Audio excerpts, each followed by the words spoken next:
everyone! Today I will talk to you about vocal breaks. Now we have all had it happen before. You're singing and your voice suddenly cracks in the middle of your voice. We call this a vocal break or passaggio in classical music. I also like to call it just a transition between different registers. If you're interested into learning more about the registers, you can watch the video that I added in the description below. When men are singing, they mostly struggle with transitioning from a high to low pitch, when women struggle with singing from a low to a high pitch. Now, what is a vocal break? It is an imbalance in coordination as you sing throughout your range from one register to another. You can think of it as a mechanical gear shift on your bicycle. When you're trying to change too many gears at once, it can get clunky. Even a better example is driving. When a beginner driver tries to shift, it can feel very, very clunky, very uncoordinated. The reason for that is that they need to be thinking about a lot of things at once. They need to be thinking about the pedestrians, other cars involved in the traffic. They need to think about the brake and the gas pedals and shifting at the same time. So there's a lot of processes that are happening at once. And it's very similar when your vocal break happens. There are kind of few different combinations of things happening at the same time, and you need to learn how to coordinate them. Now, vocal break is not a bad thing. It is actually a protection for your vocal folds, and I will talk about that in just a minute. Generally, there are three important aspects of your vocal break. First one being the body alignment. Your body should be relaxed, and it should allow your larynx to freely move, and it should never be pushed too high or pushed too low so it doesn't get constrained. Another two aspects are the airflow and the musculature. In order for your voice to transition smoothly from one register to another, we must learn to coordinate all these three different aspects of a vocal break. How does the vocal break happen? The first big reason for your vocal break to happen is the airflow. When you're singing, there is a gradual buildup of air pressure in your body. At a certain point, there's just too much air pressure built underneath your vocal folds.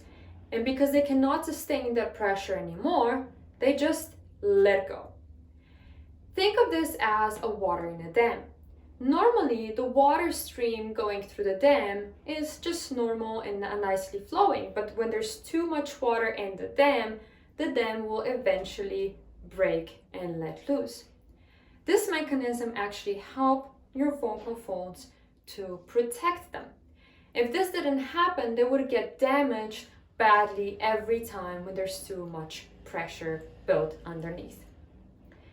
The buildup air pressure also causes the larynx to tighten and constrict, and this doesn't allow the muscles inside for a smooth transition of your voice from one register to another.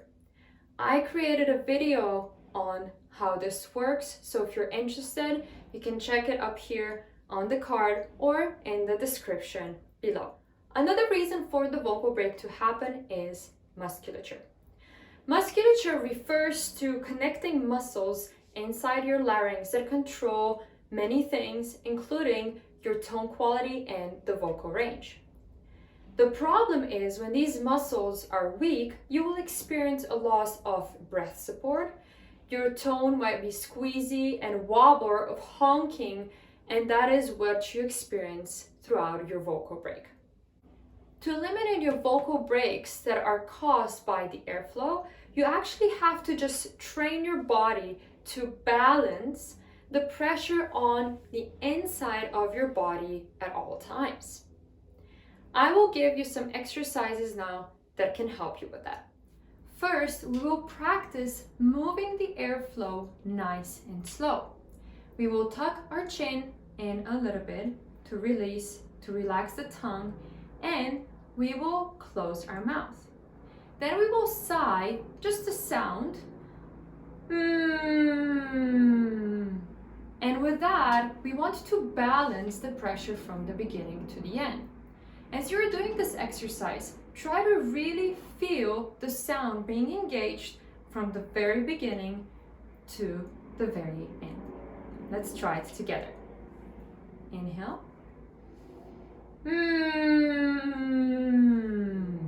Let's do it once again.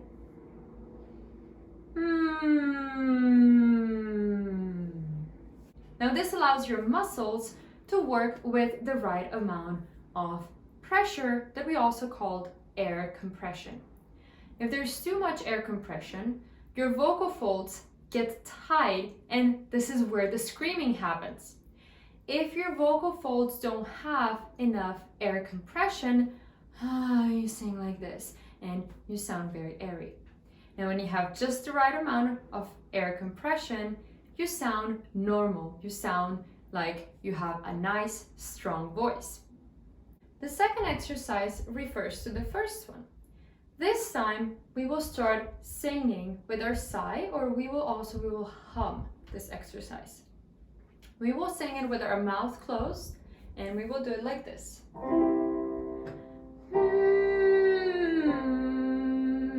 And we will go half step up. Now, as you're singing this, please sing it slowly. We really don't want an uneven blast of air. When that happens, your larynx gets pushed high and it really feels like screaming. And the only difference between screaming and belting strong singing is just the airflow coming through your body. So feel the balance in your body as you sing this whole phrase from the beginning to the end. If you want to, you can check the larynx by just pushing softly onto your Adam's apple. If it's moving, if it's moving too high up, then you're probably straining your vocal folds. Let's do this.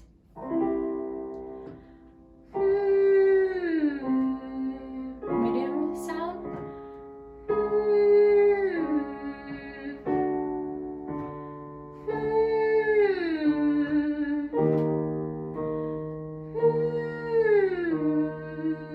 Now, as you're moving to the lower pitch, try to start thinking of pulling back rather than slamming it down. The good analogy for that is driving through a bump. If you drive through a bump in your car or in your bike with a high speed, the landing will be very, very bumpy. So think instead of like pushing harder, pulling back. Let's go from here.